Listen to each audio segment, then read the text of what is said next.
Dans cette vidéo, nous allons répondre à la question suivante: qu'est-ce que le contrôle social? Alors avant de définir la notion donc de contrôle social, on va un petit peu étudier plus précisément la nécessité de le mettre en place. Alors pour cela, je vous ai sélectionné une citation d'Émile Durkheim dans son ouvrage Le Suicide. Puisqu'il n'y a rien dans l'individu qui puisse leur fixer une limite, celle-ci doit nécessairement leur venir de quelque force extérieure à l'individu. Plus simplement, cela veut dire quoi? Ça veut dire qu'en fait, chaque individu a des besoins, a des intérêts spécifiques, qui peuvent potentiellement rentrer en opposition avec les besoins et les intérêts des autres individus. Il va donc falloir s'arranger pour que les individus puissent vivre ensemble, puissent coexister. Il faut éviter que les besoins et les intérêts des uns n'empiètent sur ceux des autres. Il faut donc finalement fixer des règles pour pouvoir vivre ensemble, des règles qui vont permettre de pacifier les relations entre les individus. Eh bien en fait, le contrôle social, c'est justement l'ensemble des ressources matérielles et symboliques dont dispose une société pour assurer la conformité du comportement de ses membres à un ensemble de règles et de principes prescrits et sanctionnés.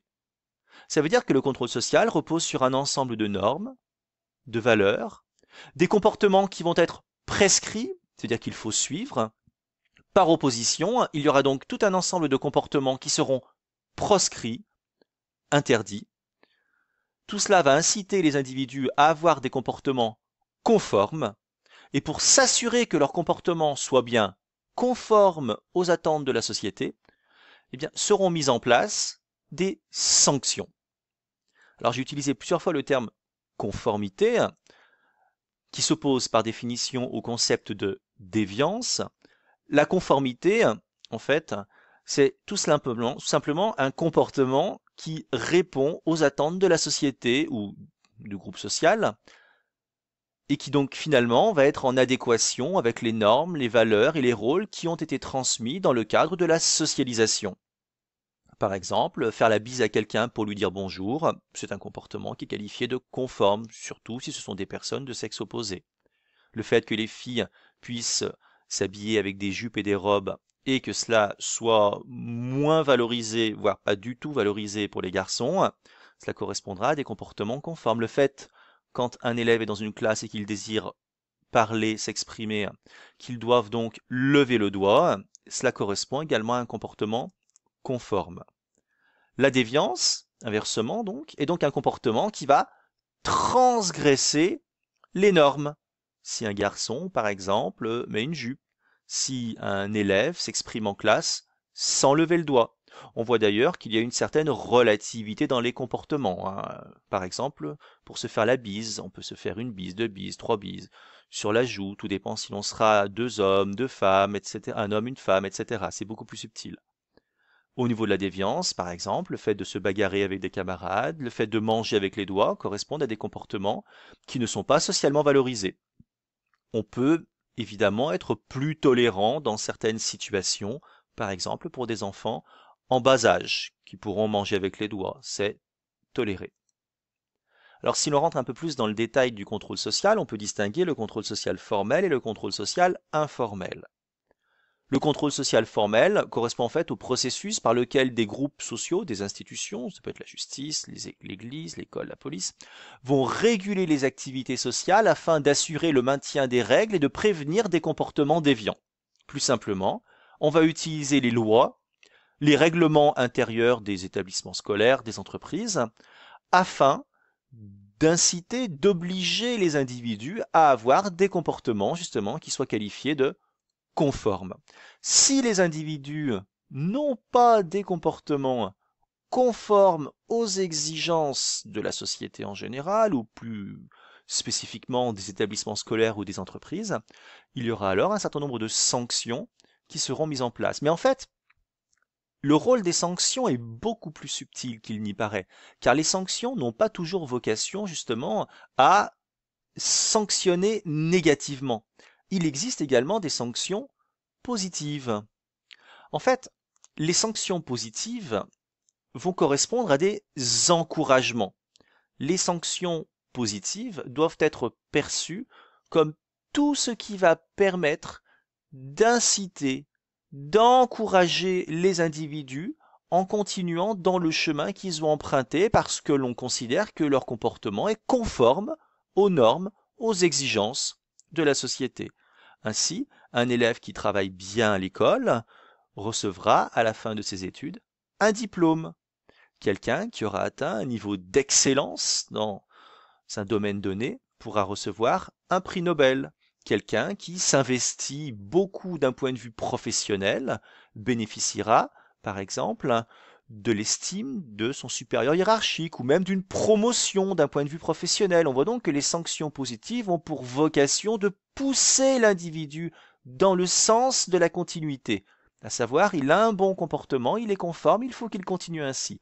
Par opposition aux sanctions plus classiques, qui sont les sanctions dites négatives, qui vont avoir pour objectif de corriger le comportement des individus afin qu'ils soient davantage conformes aux normes, aux comportements exigés par la société, les établissements scolaires, les entreprises, etc. Ces sanctions négatives peuvent prendre la forme d'amendes, en cas d'excès de vitesse par exemple, de peine de prison en cas d'actes délinquants ou criminels, d'une remarque négative de la part d'un enseignant à un élève, etc. Alors, ces sanctions positives et négatives correspondent, d'après Durkheim, à des sanctions organisées, puisqu'elles s'inscrivent globalement dans un contrôle social de type formel. Par opposition au contrôle social formel, nous avons donc le contrôle social informel. C'est le processus par lequel les interactions sociales de la vie quotidienne, autrement dit nos échanges avec les membres de notre famille, avec nos amis, nos camarades, vont réguler les activités sociales afin toujours d'assurer le maintien des règles et de prévenir des comportements déviants. En fait, chaque individu, vous comme moi, nous contribuons, que ce soit consciemment ou inconsciemment, à réguler les comportements sociaux des autres. Il existe un certain nombre de sanctions qui vont ainsi encourager notre entourage, nos amis, à continuer à avoir un bon comportement ou au contraire les décourager en leur signifiant que leur comportement n'est pas bon, n'est pas conforme à ce que l'on peut attendre d'eux. Par exemple, si quelqu'un est bien habillé, on pourra lui faire un compliment. Si des parents sont contents des résultats scolaires de leur enfant, ils pourront l'encourager. Un sourire pourrait également signifier à quelqu'un que l'on apprécie sa compagnie, son humour, etc. Inversement, donc, il existe également entre les individus des sanctions négatives qui vont donc décourager les individus à persévérer dans une voie, à persévérer dans des comportements qui ne sont pas conformes aux exigences, aux attentes de la société ou du groupe social dans lequel ils sont. Cela peut être une moquerie si quelqu'un est par exemple habillé de manière inadéquate, par exemple un garçon qui sera habillé comme une fille. Ça peut être un rire moqueur par rapport à certains comportements que peuvent avoir des individus. On voit que le rire d'ailleurs est très ambigu, il peut être connoté tant positivement que négativement. Alors ces sanctions, tant positives et négatives, qui interviennent au quotidien, qui vont impacter les relations entre les individus, qui vont permettre de corriger certains comportements inadéquats. Tiens, tu as oublié de dire bonjour, tiens, tu ne t'es pas lavé aujourd'hui, tiens, tu n'es pas habillé correctement, ou au contraire, ah, tu as une bonne note, mon fils, je suis content, ah, ta blague, elle était super, j'ai bien rigolé, etc. Eh bien, toutes ces sanctions sont qualifiées par Durkheim de sanctions diffuses, et elles sont bien évidemment à intégrer dans le contrôle social informel. Je vous invite à regarder les expériences de Milgram et de H pour mieux comprendre le principe du contrôle social. Alors comment obtenir l'obéissance aux règles? Tout d'abord, évidemment, mise en place de sanctions, des sanctions positives, comme on l'a vu, qui encouragent les comportements conformes, et les sanctions négatives, qui, quant à elles, vont décourager les comportements déviants. Dans les faits, c'est plus subtil. En fait, les sanctions négatives vont décourager les comportements déviants parce qu'elles vont influencer les calculs coût-avantage et réduire l'espérance de gain des individus. Par exemple, si je veux braquer une banque, je vais devoir faire ce calcul auparavant. D'un côté, je sais que si le braquage réussit, j'aurai plus d'argent. D'un autre côté, je sais que je m'expose à une peine de prison. plus la peine de prison à laquelle je m'expose est élevée, plus cela aura tendance à me désinciter, bien évidemment, à avoir ce type de comportement. C'est pareil pour les élèves, hein, d'accord? Un élève qui sait qu'il va avoir une évaluation, qu'il n'a pas envie de réviser, mais qui, bien évidemment, il veut quand même avoir une bonne note, ben en fait, il va se poser le calcul coût-avantage suivant, à savoir, avantage, si je triche, eh bien, j'aurai une bonne note, coût, si je me fais prendre en train de tricher, ben, je risque d'avoir un 0, plus encore, bien évidemment, d'autres sanctions. Les sanctions négatives vont également jeter un discrédit moral sur les actes délictueux, voire criminels. Autrement dit, un élève qui sera sanctionné par une heure de colle, un individu qui ira en prison. Normalement, ces individus sont censés avoir une certaine culpabilité, une certaine honte, et s'exposent à un risque d'étiquetage, que l'on verra d'ailleurs dans une autre vidéo. On peut également bien évidemment obtenir l'obéissance aux règles plus classiquement, en s'appuyant sur le processus de socialisation, hein, puisque l'on sait que cette dernière transmet des normes, des valeurs, des rôles, qui vont être intériorisés et qui vont ainsi, bien évidemment, faciliter l'obtention de comportements conformes. Durkheim soulignait à travers justement l'éducation morale que cela permettait de limiter les comportements déviants et que cela générait un autocontrôle. Autrement dit, que les individus vont s'interdire d'avoir certains comportements, car ils savent qu'ils ne sont pas conformes et qu'ils ne répondent pas aux attentes donc des autres individus, de la société, des groupes sociaux, etc. Pour terminer, on va montrer que peu à peu, le contrôle social informel a été, non pas remplacé, mais largement complété par le contrôle social formel. Le contrôle social informel est surtout caractéristique des sociétés traditionnelles et s'appuie sur le rôle de la famille, du voisinage en fait.